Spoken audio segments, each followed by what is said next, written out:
Hello, welcome to Citizens Forum. This is being filmed on Tuesday, February the 23rd, I hope, 2016. First part of Citizens Forum is always the Walton Jack Show. And I just want to say that, you know, things seem to be getting even crazier in the world around us. We've got to somehow change directions. I don't know how we can do it. But you know, so we're going to be talking about issues, but what we really need to do is we've got to change the game somehow. So whoever it is that's ruling over us loses some of their power, and we begin to have some kind of a say in what is going on in our world. I mean, the public is almost completely disenfranchised. And you know, the power of democracy is gone if the government doesn't care what we think. And the other part of democracy, a big part, is the media. You've got to have a free press in a democracy. And in Canada, virtually every television station, every radio station, every major newspaper, and all the community dailies as well, or weeklies, are all owned by half a dozen or 8 giant corporations. And they have, we only get to see what they want us to see. I think that's, so yesterday on Monday, I hope that was the 22nd, the Canadian Parliament passed not a bill, but they voted. The Parliament voted, and here, it was on the issue of BDS. BDS is the boycott, divestment, and sanctions thing that's against what Israel is doing in the Middle East and Palestine. So this was passed by Parliament of Canada yesterday. That, given Canada and Israel share a long history of friendship, as well as economic and diplomatic relations, the House reject the boycott, divestment, and sanctions, the BDS movement, which promotes the demonization and delegitimization of the State of Israel, and call upon the government to condemn any and all attempts by Canadian organizations, groups, or individuals to promote the BDS movement, both here at home and abroad. So Canada's Parliament is calling upon the Government of Canada to condemn the BDS movement. Now, I don't know that much about it. I'm not opposed to it. I kind of support it. I think it's supported by some labor unions. Can I say that? Some universities, some churches. And, you know, the criticism of this is that if this is what people think, why is our government condemning it? Where are we going? So anyways, the other part of this is that Canadians aren't really being told, because I went to the website, you know, I Googled Canada Parliament or Canadian Parliament and BDS. And I hope you'll see on the screen what I saw, which is that there's nothing from the Canadian media. It's not being reported. There was a story from an Israeli newspaper, Haaretz, which is actually a pretty good newspaper, reporting it as having happened. But nothing from CBC. I still haven't seen anything on CBC, nothing on CTV, nothing in the Globe and Mail. There was something in the Times Colonist. But it's just quite surprising that our Parliament condemned something that, you know, a lot of Canadians feel is absolutely the right thing to be doing. Yeah. And they don't even tell us about it. And it's odd, you know, it's odd because where's the groundswell of public sentiment to express support of the State of Israel? Is there really a huge groundswell that the government has to say something to, you know, keep the public from rising up? So, I mean, you know, it's obvious. You got to wonder why. Why are they doing that? Obviously, they're trying to send some kind of message to someone, mostly to the State of Israel. That's all business as usual. We're the new regime in Canada. Don't worry, things are going to go on as they have, and we're not going to stand in your way in the business that you have to take care of in the Middle East. So I really think when they're talking about delegitimizing anyone, the government is really taking great steps to try to delegitimize points of view that are not the same. So it's exactly... That are not theirs, that are not allowed. It's exactly the opposite. What they're doing is they're saying this point of view just is not going to be shared by the government of Canada. Whether it's correct or not is another whole thing. And they condemn it. And they condemn it. And the thing is that... It's powerful. That's Especially with another CSIS thing having is its that, new powers. you know, it's so strange that somehow every statement that we make has to be right. Some kind of scientific measurement that this is right or wrong. You know, in a democratic society, you have a right to express your views. They could be really wrong. There's nothing... All the other person does, or the other body that's listening, refutes their claims and says, no, let's set the record straight. You don't have that right. That's how it all works. But when you start saying, no, you can't have that point of view, we're not going to go there. I mean, it's shutting down democracy in many ways. And you know what? Well, I hadn't even thought of that, but I think you're right. And that makes it even more interesting that we're not being told, because here is our parliament voting to shut down our democracy. You know, maybe it's only one thing, but once you do it with one thing, where does it stop? Yeah. And they don't even tell us about it. No, there's a lot of other stuff going on there too. I mean, that's an issue where, generally speaking, half the population don't have a clue about it. Really, they really don't. Half Canadians don't know about it, just don't know what's going on. The people who've spent the time and tried to educate themselves on the issue, 90% of them would condemn Israel for their actions. Anybody who's spent any real time, if you want to call it scientific analysis or whatever, or just plain common sense, you're going to reject what Israel is doing. So there might be 10% of people that support the state of Israel. And you know what? The poor state of Israel, I mean, they've been injected in there and they have to pay the price. Yeah. You know, the people there are also paying a price. Everybody is being manipulated and maneuvered by these powerful forces from above and outside that control the game. And that's the game that we've got to change. And it's happening in Canada. You know, I mean, we're lucky here in Canada in many, many ways. But we now have homeless. We didn't have homeless people before. Why are we moving in that direction? You know, and 100 other things. So we can see where Canada's being taken, and the aim is for a small group of people to have all the wealth and power. Yeah, and you're allowed to express yourself as long as they agree with what you're saying. And if they don't agree with what you're saying, they're just going to take your right away from saying that. I mean, this is what's crucial, that we become and remain tolerant with points of view. I mean, some of them really, I'd always defend anyone's right to express their point of view, unless they're advocating violence. No, if they have the zeal to express their view, I'll entertain it. But it won't say that I'll agree with it, and it might stimulate me to really show, if I think I know the errors in their ways, to express that. And that's how we build up consciousness in a society, by hashing this stuff out and really working on it and really thinking these issues through. We have to do that. You know, consensus has to be reached through a real process.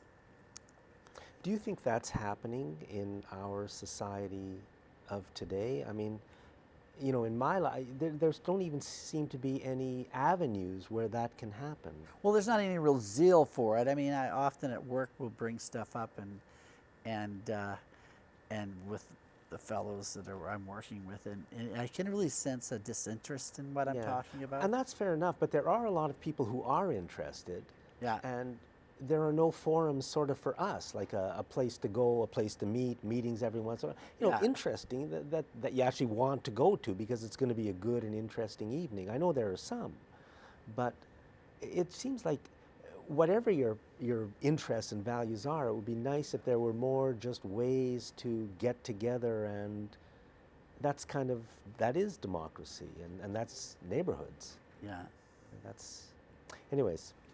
Well, I brought in one story, and It was in the paper on Sunday. Can we get a shot of that? It may take a few seconds, but we will. Anyway, the story is all about lead in water in the public schools of British Columbia. 4 years ago, they did testing of lead in a school up in Kitimat or Prince Rupert, found elevated levels of it, and then promptly forgot all about it. 4 years later, the topic comes up again. I don't really know for sure why. And they realize they haven't done anything about the lead in the water in the school. And of course, the chief medical health officer and others have become involved. I'm just going to read a couple of paragraphs and get you acquainted with it. BC Health Minister Terry Lake deflected calls Monday for province-wide testing of drinking water in older schools, despite the discovery of elevated lead levels in tap water in schools in Prince Rupert and Kitimat. Lake said medical health officers respond when issues come to their attention, but he was unable to say how they would know about an issue in the schools without regular tests. I mean, that's the crux of it. They're saying that somebody else has to bring this issue forward, and then the health officers will do something about it. But they won't test for it. How would you know, right? Oh, I see. Somebody else has to. But yeah, like how would you know? Because they're not testing the water. So I mean, that's the joke. I mean, the sad joke, I guess, about how this system works, and particularly how the medical health officers operate. What's wrong? I mean, why shouldn't it be that if somebody does some test, which the testing was done 4 years ago, they found lead in pipes in the drinking water in public schools, and basically nothing happened. Well, shouldn't everybody jump to attention and say, we're going to do something about this? We don't want this to happen? Well, one would think, now in Ontario, they have testing, automatically they test the water in the schools. Without anybody asking them to. They, believe it or not, the Ministry of the Environment, the Ministry of Health or somebody marches right in there without being asked and takes a water sample. And then they see if there's any lead there. I mean, this is an amazing thing they do in Ontario without anybody asking them to do it. And then if they find lead in the water, I think they're inclined to do something about it. But in BC, no, we don't do that. We just, even when they test the water and find lead in it, they wait 4 years for somebody else to complain before they start taking steps.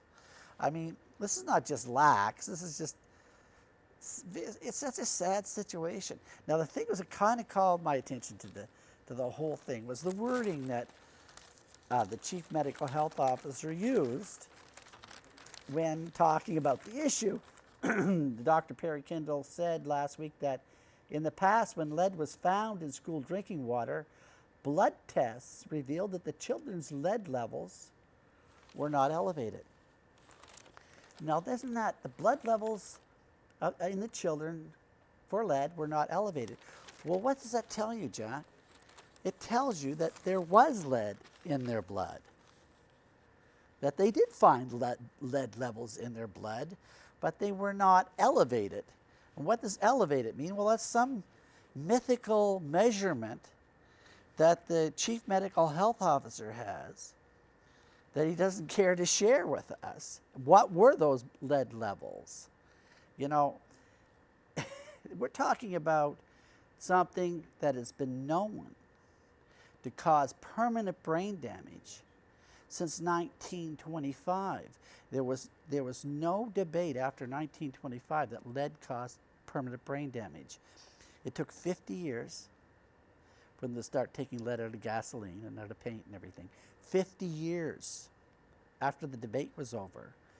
Now we're pushing up to 100 years later, and we have the chief medical health officer making statements like this, that there was no elevated levels of lead.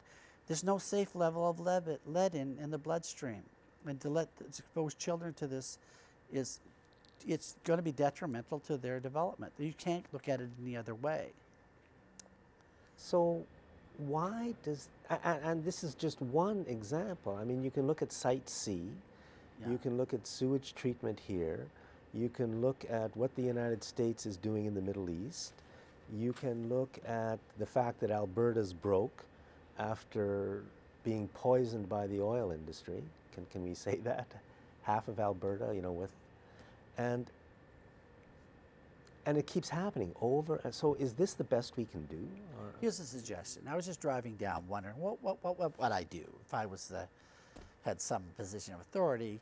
I'd say, let's not go overboard here. We want to test all the schools once a year. And you're going to test the school in the worst case scenario. Get at the end of the pipe, have the water sitting there for a couple of weeks. You want the worst case scenario. Test that because somebody could get exposed to that. And you publish it. You just put it up on the website. These are the lead levels in these schools. Once a year, automatically goes up for the public to read. Wouldn't cost that much. And let the public decide, oh, that seems a little bit high. Or maybe, you know, maybe they're happy with those levels. Okay. But we really don't know what the levels are. And it's 2016. Exactly. Yeah, so, and it's the same with cell phones. Right? Yeah. And it's the same with smart meters. And it's the same with vaccines. Yeah. And it's the same with medicines. And it's the same with everything else. So the question is, how, you know, you can't get that simple thing done. I mean, you could probably fight for the next 20 years and it's not going to happen, just as I fought for, you know, 20 years way back when to try and protect some of the forest. You can't do it. Well, you know, the thing is that they won't allow the it. The system it's constipated. It just, nothing moves. Nothing's going to happen to Dr. Perry Kendall for what looks like to me not doing his job. Nothing's going to happen to him. There's no real criticism. There's no consequences. You know, people make huge decisions about the safety of our children, and it's just a shrug and on we go.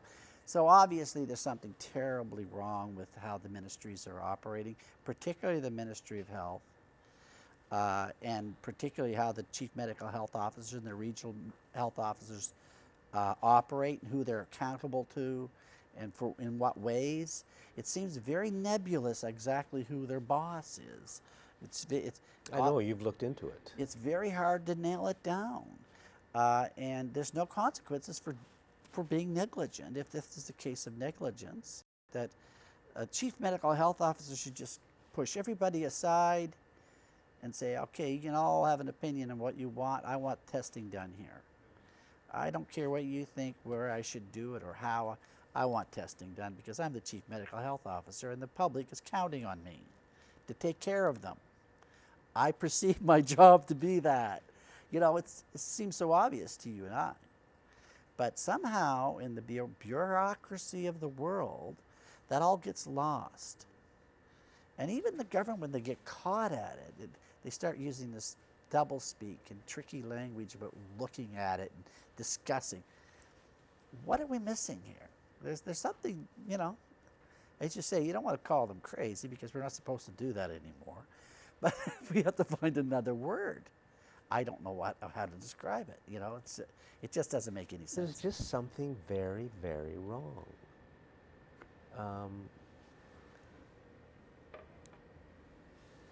I don't know what it is, but it's completely endemic. It's everywhere. And is this as good as we can be, or is there some? Can we be better? But there's some force that is there to make sure that what we want, we as the people of the province, the people of the city, and the people of the country, and the world, it just doesn't matter what we want. I mean, you know, looking back on my life, you never get asked to make a decision in your, you know, you can go to an open house, you can vote for the government, but then they do exactly what they want. Are we ever asked, like, is the public asked, would you like to see testing for lead in public schools where it seems like there might be a risk? But they don't ask us, and they just do what they want. You know how much I've worked on the Wi-Fi issue, and others have the wireless technology in schools. And if you look at the history, they don't have a good record. They had asbestos in a lot of those schools. They had to tear them down. They had lead in the pipes in a lot of schools, and they tore them down instead of renovating them. These were big mistakes, very poor decisions. And I think the trustees and others made decisions based upon the recommendations of health officials about safe exposure to these types of products. They're just administrators. They don't know. They're relying on these health experts. And the health experts, well, where are they getting their information? It appears to be coming a lot from the industry. And you know, it appears that they're protecting the industry. Well, where are we now? We use plastic. I mean, how good is that? Is there, I mean, maybe what it comes down to is if we're going to have pipes, there's going to be problems. What's the safest? Do you know? Well, there are the new plumbing codes and the new materials for pipe does not have any lead whatsoever. It doesn't have lead, but it's plastic, so who knows what it is. There are still some issues there for sure. I mean, lead is known to cause brain damage. Yes, yes. So, well, I guess what we should do is make sure that safety, not something else, is number one. We're out of time. Walter, thank you very much. Always a pleasure, Jack. Thanks for watching this segment of Citizens Forum. Welcome back. This is segment 2, being filmed on Tuesday, February 23rd, 2016. Our guest in this segment is Sid Taffler. Welcome, Sid. And you've been working for a while, for I think you said a year, on an issue of a development in the Cook Street Village. And what you want to talk about is how do people get involved in these major issues that are happening in our community? Yeah. Well, Jack, it's part of city policy, citizen engagement or citizen involvement. It's not discretionary. In other words, the city says we want people to be involved in every decision. And so when the new proposal came forward for the Cook Street Village, and this is a sensitive area that's been debated and discussed in Fairfield and other parts of the city for probably 40 years, I wanted to get involved. I have some background because as a journalist, I actually did a fair bit of work covering City Hall in Victoria, also in Calgary. And so what I found was a tremendous amount of complexity. I guess that's to be understood because it's to do with what is allowed to be built in our city and what isn't. So one of the major documents is this thing called the Official Community Plan. You can see it's well worn, well thumbed. Belongs to a friend of mine named Ken. It's 200 and odd pages or more, 260 pages. So that was the first thing because we were told that this is kind of the Bible and everything has to fit into these parameters. So the simple answer is it's a lot for a layman and even a lot for somebody with some background to try to grasp what are the issues and what involvement is acceptable and how we can state our case to the city. But the basic question should be, what do people want? Does that come into play somewhere? It does, yes. And I think what we wanted mostly in this was we wanted a community hearing. We, the neighbors of this area, wanted the developer to come and speak to us. And there had been a community hearing early in the process, but there was very little notice and very few people knew about it. So we wanted to have a community hearing in which everybody could be heard. That would be one step of the process. So I would say we fought for that for most of a year, and finally we had our community meeting in December of last year. And I think what's interesting or instructive about that process is you think this is a chance where the community is sitting down, the developers in the same room, and there'd be some give and take, but that certainly wasn't the process. Some 60 people spoke. The proponent or the developer answered very few questions. And then when he went back to the city in February, I think it was January, late January, none of the proposals of the dozens and dozens that were presented to him, some were small, some were big, none of them were incorporated in his plan. As if to say, well, we've given you your hearing, but it doesn't really matter because the developer may or may not accede to any of the requests we made.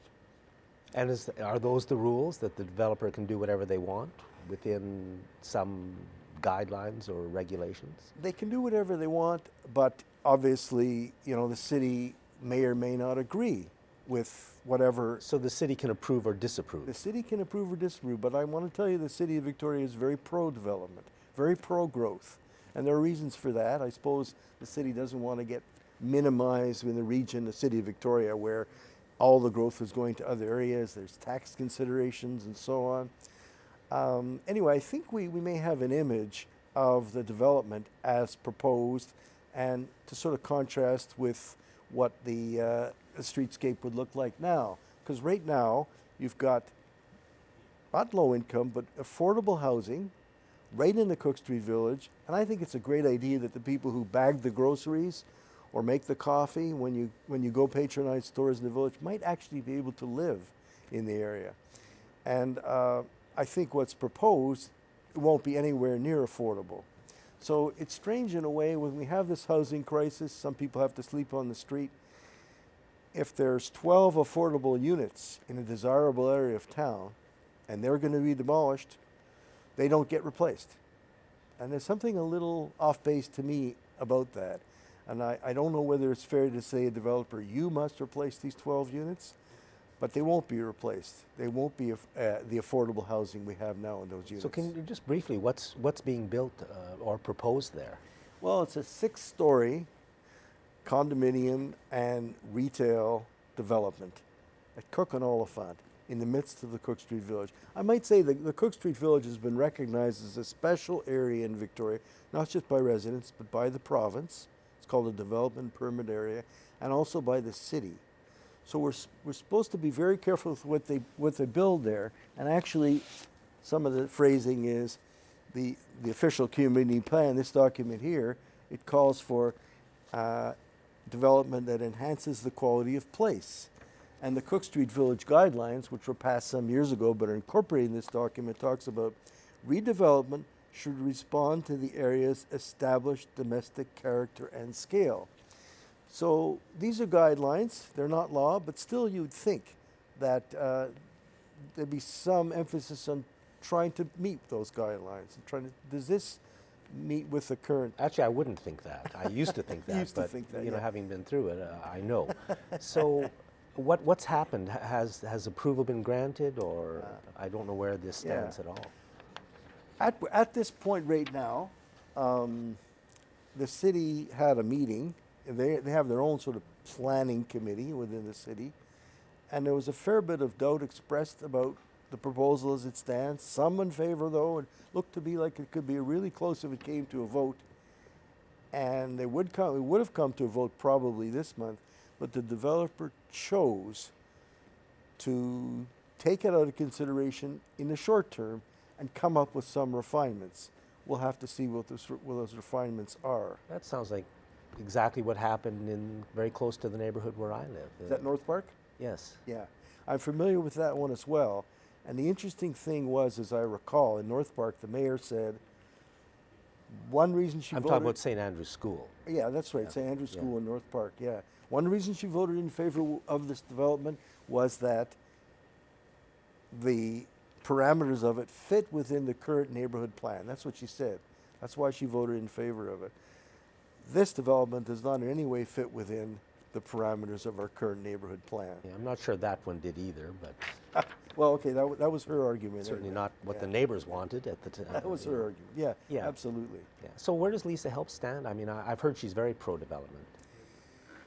Well, yes, she tends to be, as far as I know, and I would say that in defense, we have growth. That seems to be the reality of it. We have a tremendous amount of redevelopment right now in Fairfield, many rezonings, mostly for smaller developments than this.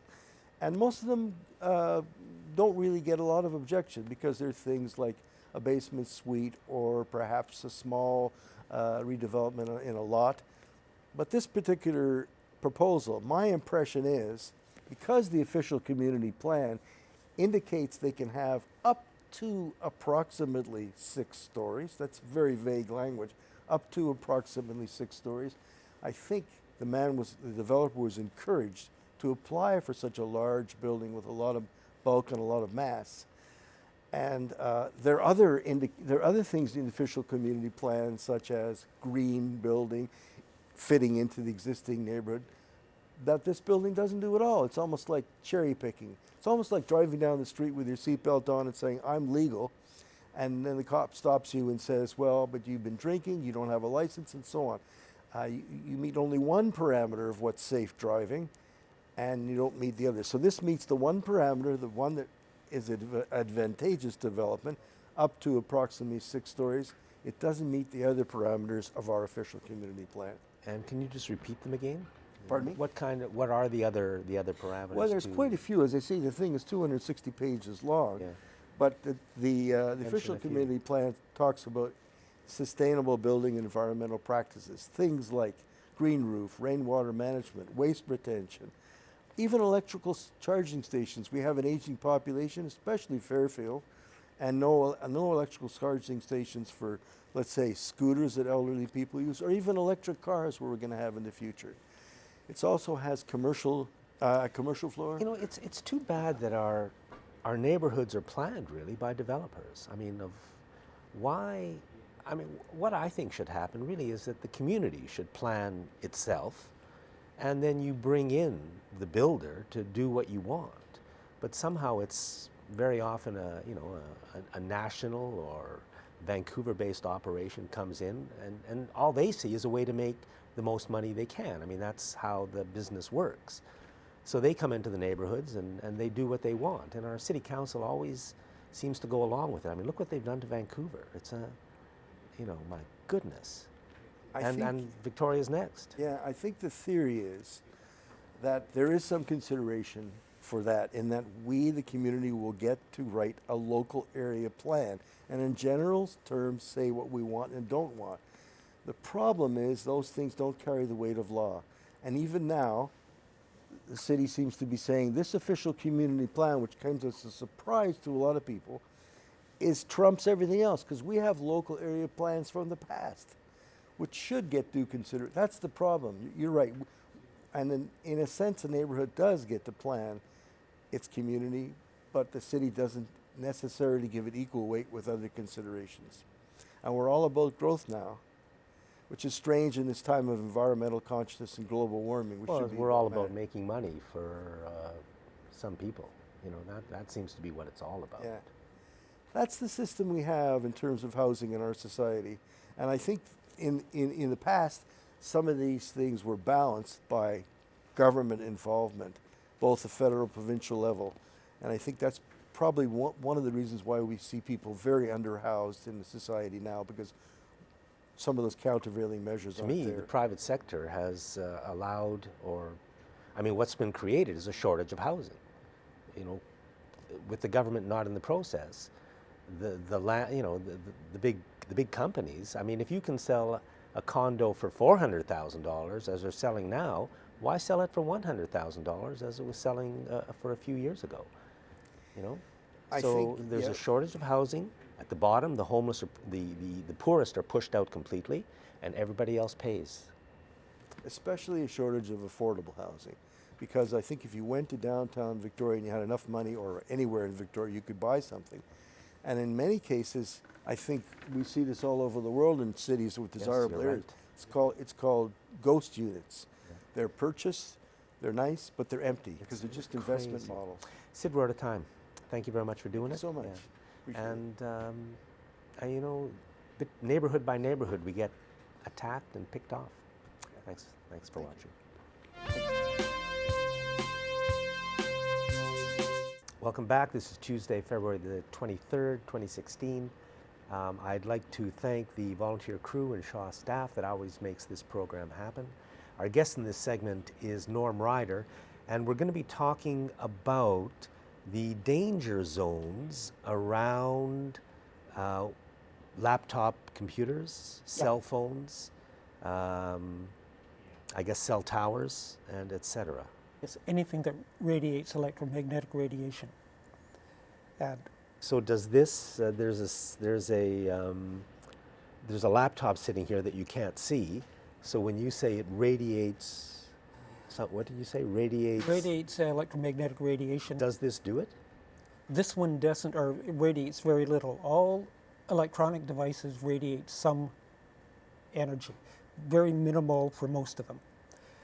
If I plug this one in to charge it, to use a charger, that would give me more radiation, but it goes up couple hundred times more if I turn the Wi-Fi on.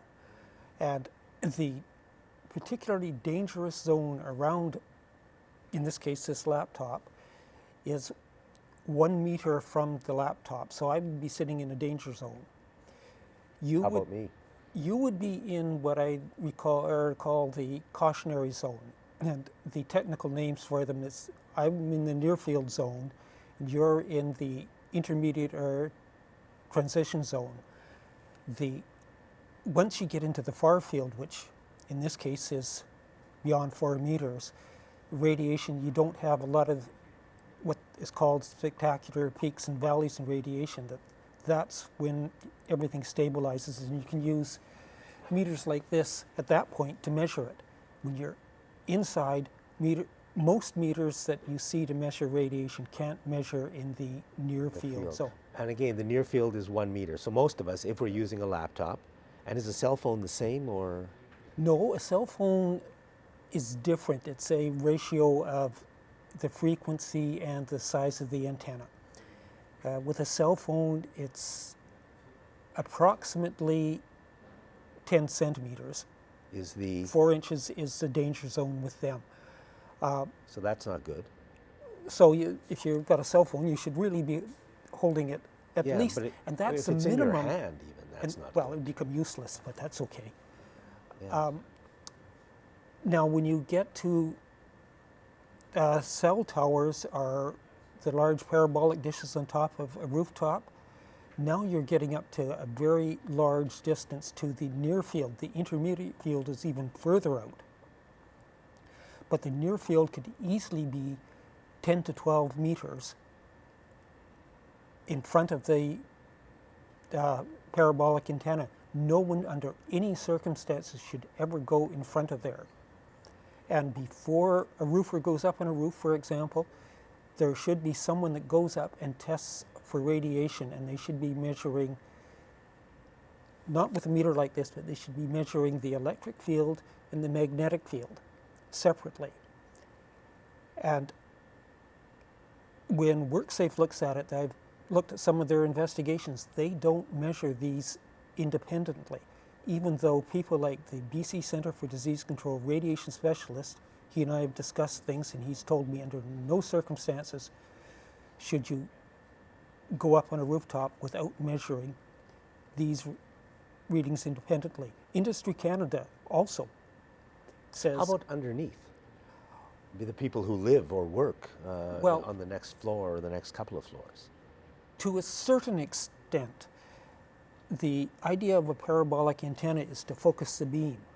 So there will be some coming in depending on how the beam is focused and aimed. There is a study out of Japan, though, that says that they found people with cell towers on the roof of 10-story apartment buildings. When the antennas were turned off, they noticed health improvements when they were living on the first floor. So there is an effect, a much bigger halo effect than just the level of radiation I'm talking about. And that's why when I say that with a cell phone you should hold it, to avoid the near field, at least 10 centimeters away from your head. Actually, you should probably hold it a kilometer away from your head. To that, So I think what you're saying is there is risk to your health, or not even a risk. There is damage to your health. It's well known and well proven there is From using a cell phone. from using a cell phone. Any Wi-Fi. And any device that is transmitting a radio signal. And that includes things like baby monitors, a wireless router that someone has at home, that you can just go on down the list. There's a great many devices now that smart meters are exactly the same discussion. And if people take full advantage of the smart meter, they should have their electric appliances so they can talk to the smart meter. So that would mean that electric appliances in their homes are going to have quite a large danger zone around them as well, in addition to, shall we say, the general relatively minor electrical field that is around any device now. Just in terms of the smart meter talking to your appliances, is that already happening? Yes, some devices do have what they call the Zigbee chip in it, which communicates with the smart meter Zigbee chip. I know of no one that is actually using it, but you are finding that coming out in some of the newer appliances now. If you're not using it, it's still working, or not? From what I can understand, the Zigbee chip in the appliances, if it's there, is wired directly in that it has to be on even if you're not using it. Yeah. So what are the dangers of, I mean, I've always thought it's like smoking. I think that's probably a good comparison in a lot of ways And we know where that led. yeah. I mean, a lot of pain and suffering and death caused by smoking.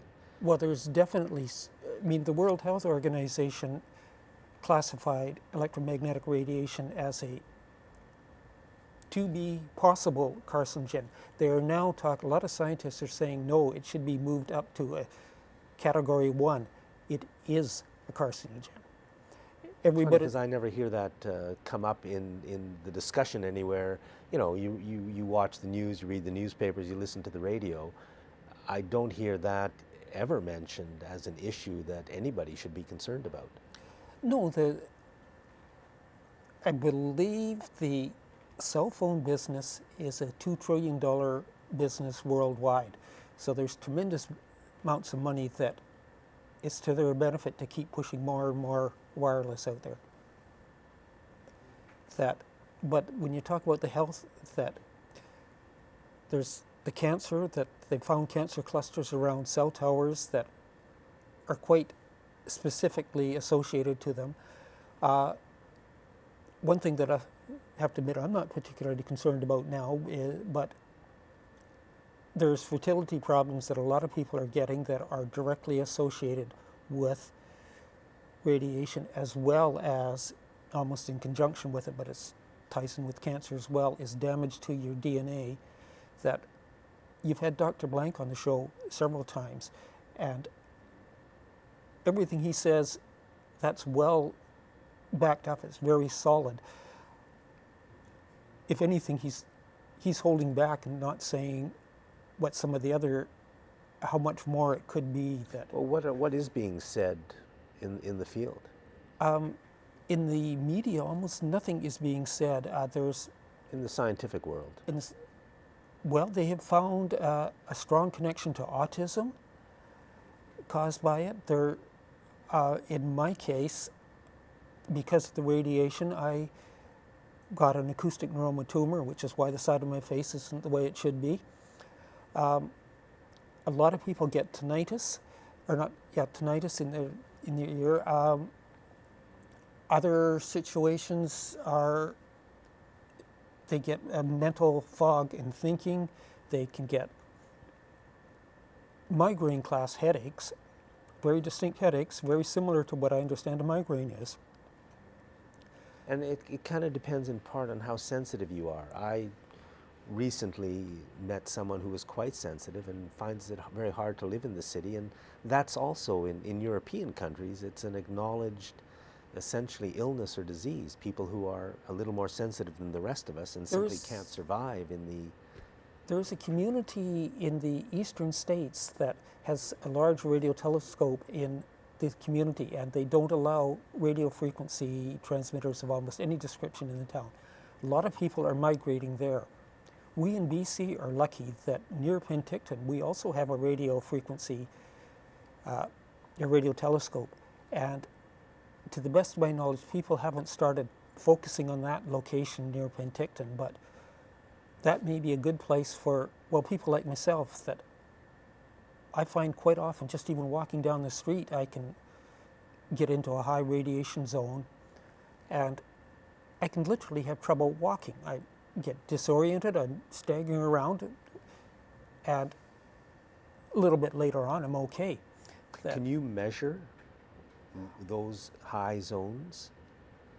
Well, a meter like that I have will measure in the far field and give you a reasonably usable number.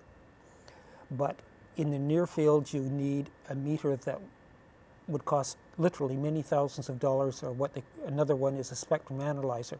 They're And then- expensive, and most people don't know how to use them. And the near field is when you're simply close to When the you- radiating yes. device. So let's get back to this laptop. If somebody's actually got it on their lap and they're using it in a wireless mode, this is probably not a good thing to do. If they're using it, no, it's a very bad thing to do. That, as a matter of fact, for a while I did use this computer on my lap, and before I realized the problems, and my legs were getting incredibly itchy to the point of painful itches, and I was developing what looked like a welt in my abdomen. Yeah, so you're more sensitive now than Yes, Norm. We're out of time. okay. Thank you very much. Oh, thank you. I'd like to warn people about this. And do you want to mention the book on or? Well, I'll be putting more information on the Bridge News website with a link to a book about cell tower siting and placement, which explains a lot of the technical details about radiation. Thanks very much for watching this segment of Citizens Forum. Welcome back. This is Tuesday, February 23rd, 2016. Our guest in this segment is Will Smith. And Will, welcome back. Thank you. It's good to be here. We're going to start off by talking about the library, the public library. Yeah, we're going to talk about consciousness again, as I usually do, but I'm going to lead into that because I've had an interesting experience in the past couple of weeks asking people. I have a library card at the Victoria Public Library, and any of my friends or acquaintances who have a card, I've been asking them if they know about the hoopla. It's called hoopla streaming of movies that you can do from the library. And I found people who know you can go to the library and rent a movie. You can, like you used to be able to do at one of the movie stores. But now you can stream, and so you go to the library, and I think you may have to have a relatively current card. So you may have to go back and get a newer card. And then when you go to this site, which is accessible from the Victoria Public Library site, and you go to this Hoopla, I think it's called hoopladigital.com, and they've got quite a selection of movies, and you can rent up to 12 a month. Rent, you just borrow them free. It's Right, free. It it's doesn't free. cost you anything. So I thought that was pretty good. So you can sit at home and watch, and I think you told me there was some pretty good movies. Yeah, so that leads into last night we watched this movie called Orbs, and this is about these little orbs that show up in your pictures, in your photographs. And these people, it was just a movie, it was made just last year. And if you recall, the last time I was on the show, I talked about meeting a fellow in Phoenix, Arizona, where I was on vacation, and he told me he could see these things. And so he got me, and I could see something out of the corner of my eye. So we just thought, well, let's watch this movie. And sure enough, he talks a lot about that, and so that goes into this idea that I want to cover some more about discrete reality and how we can change our consciousness so that each of us is more tuned to what is actually happening around us. And so I've been noticing, I brought up that Greek poem by Sappho that I mentioned, where I felt like it took me somewhere, and I'm gonna play the music now in the background as we're doing this, because that's my latest thing. I've been really concentrating on that poem, and I memorized it, and then I came up with some music. And so to me, that's what I need to do, is I need to tell my subconscious that I'm interested in these little short, when you go down a rabbit hole or something happens. Everybody has these things. I've talked to a number of people, and in fact, one of the guys on the show that we're working on, Steve Train at Farkle Garage, it's another show on Shaw, he's telling the story about how 40 years ago a friend of his had a basket of motorcycle parts under the stairs, and Steve said, I'd like to buy that if you ever want to sell it. And last year he called him 40 years later and sold it to him. And then the other thing is another friend of his in 1979 or something found a transmission in the garden, and when he was digging in his garden, and Steve said, I'll save that. So Steve got both of this motorcycle and this transmission, and the transmission happened to fit in the motorcycle. So in his discrete reality, he matched those two things, and it took 40 years for that reality to come together. But see, nobody else would have noticed that. So his consciousness is different from everybody else's, and I think that's a good example. And then I was talking about that here in the studio earlier with one of the other Shaw guys, Dan, and he said that happened to him last night. He was driving home and he was thinking about how it was raining, and the song "Raindrops Keep Falling on My Head" came on the radio. And that's an old song from the 60s, right? I mean, do you remember that song? Oh, yeah. And you remember who wrote it? No. Burt Bacharach. So he went home and he started listening to another show, and they started talking about Burt Bacharach and how he had written that song for Bob Dylan. Yeah. And you know, Dan said, well, I hadn't heard about this for how many years? I don't know, but all of a sudden, here it is twice. So it's these things coming together that connect. Yeah, the point is that when my working model for this is that our reality around us is happening so fast that our subconscious kind of tunes stuff out. And because of our culture and the way we teach our kids in school and everything, we tune them into what everybody agrees that we all see. But there's some other things, and we can start telling our subconscious, because our subconscious is seeing all these things.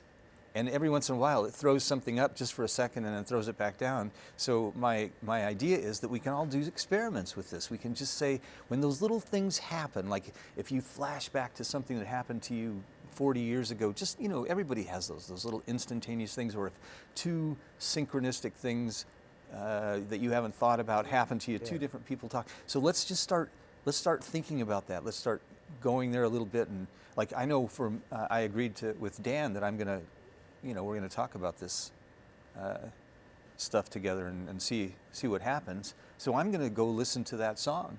I'm going to listen to "Raindrops Keep Falling on My Head" and maybe do a little more research about it. Just kind of tell my subconscious, this is interesting stuff. Let's bring it out. You want to try doing that? Does that sound interesting to you? Maybe you can think about that as your life passes by. So if I do that, what? Yeah. I mean, when you told the story of the guy and the motorcycle, I get that. And that same thing is, you know, similar things have happened to me, not over a 40-year. So Right. what does it mean? Well, I'm not claiming to know what it means. What I'm saying, though, is it's pretty interesting. It happens. Yes. What I'm saying is that this happens really all the time, and we always say the same thing. We go, isn't that amazing? What are the chances? What are the odds? But that's not, the odds are that it happens all the time, really. But what I'm saying is, let's not look at it and say that's a random occurrence in the universe. Let's say, hey, wait a minute, I'm tuned into something here that maybe everybody else isn't tuned into. And if that's true, then there's something going on that's very different than what we think is going on. Yeah, so let's talk about that. Let's figure it out, because maybe that's what we need to do with each other, is find out, you know, that person, because that's really what we're doing on the show here. We're bringing things to attention that most people aren't paying attention to. You know, like, who's heard about that? You were talking about something that nobody's heard of, that you can look on search. It's not there. So that's what I'm saying, is let's just start talking about this type of thing. And I wanted to bring up one other movie that's on Hoopla that I watched, and it's called Otherworld. And I've talked about Otherworld before on the show. Otherworld is this guy's name is Freddie Silva. There are a few films out there called Otherworlds, so you have to make sure you're looking at the one by Freddie Silva. But this film, it's very recent also, and it talks about this type of thing, and these things about reality that we experience that are sort of anomalous and that happen to us, and we tend to not want to look at them. Now, you were talking also about an experiment in consciousness. Yeah, so what we're doing here is for example, so there are concrete results. That's what I'm showing you. Steve, in this case, got a motorcycle. His motorcycle, I don't know how much he paid for those things. He didn't pay anything for the transmission in the garden. I don't know how much he paid for the basket case motorcycle, but it probably wasn't much, and he's probably got a motorcycle that's worth over $10,000. So that's a very practical thing about this. And then for me, I went there, and now I have a song. And that music, to me, is an important thing. You'll hear the music. It's beautiful. To me, it's beautiful music. Well, actually, you did hear it. And so, to me, that's an important thing. I mean, I might have created something that wasn't as beautiful, or I might have created a song. Some of the songs that I've written are, you know, getting something negative out of my system. Whereas this is just a beautiful song. And the thing that's interesting about it also is this poet, Sappho. She lived several thousand years ago, and we don't have much of her poetry, but we have lots of writing from people, from other ancients who've said her poetry is wonderful. So I'm tapping in here into something that may have been some kind of a knowledge field Yes. in the old days that was very popular. It'd be like somebody in 2,000 years from now saying, you know what, I heard that old song, that 2,000-year-old song from that group called the Beatles back 2,000 years ago, and that did something to me. What happened there? So that's the kind of thing I want to access that field, see if anything else happens. What happens when you start? Because normally we just push it out. We just say, I don't want to deal with that. That's Well, you know, speaking of changing consciousness, I had a bike accident, I guess about 3 years ago now. I remember that. Yeah, and because of that accident, I stopped riding my bike, and I started walking a lot more. And I happened to have the good luck to pass through a couple of very beautiful parks, and on an ongoing basis. They're not wilderness parks, but there's little bits of wild in them. There are little bits of wild in the park, with the animals and the birds that fit in there, and the insects and the moths. And that has changed it's made me Yes. realize the speed of nature has nothing to do with the speed at which humanity now moves. We are so far removed from the reality of the world we live in. So I thought that was a very interesting. That's what I'm talking about. I mean, you've experienced a change of consciousness because you made a conscious decision, and now your consciousness of other things that are going on in the world around you has And changed. I didn't make a conscious decision. I had to get hit by a bus to make that happen. But still, that was still a conscious which is funny decision. in itself. Because now, instead of being on the bus, which is not a place that one would typically think of as being beautiful, right? I mean, you would think of a bus as being kind of sterile or mechanical, Kind or of you know, often unpleasant. Loud you and might everything find else, less than desirable odors. There are all sorts of other things that can happen. But you go out. Flashing I know I lights. walk down that Harris Green, I think, and see little hawks and other birds, and it's nice to be in the green and around the trees. So yeah, that definitely changes the way you feel, Yeah. right? So, taking that the other way, I think our consciousness has been changed in a not so good direction by the creation of an industrial society that we all have to live in, especially the car, maybe. I mean, that is, anytime you're walking down the street, the cars are going by, they make the noise, they control the road, and they impact upon our consciousness all the time. And it's relatively quiet here. I mean, there's some countries where people don't have to have mufflers, and so they don't. I mean, I've been in places where you just, at the end of the day, you've had enough. Will, thank you very much. Thank you. And thanks everybody for watching this week's Citizens Forum.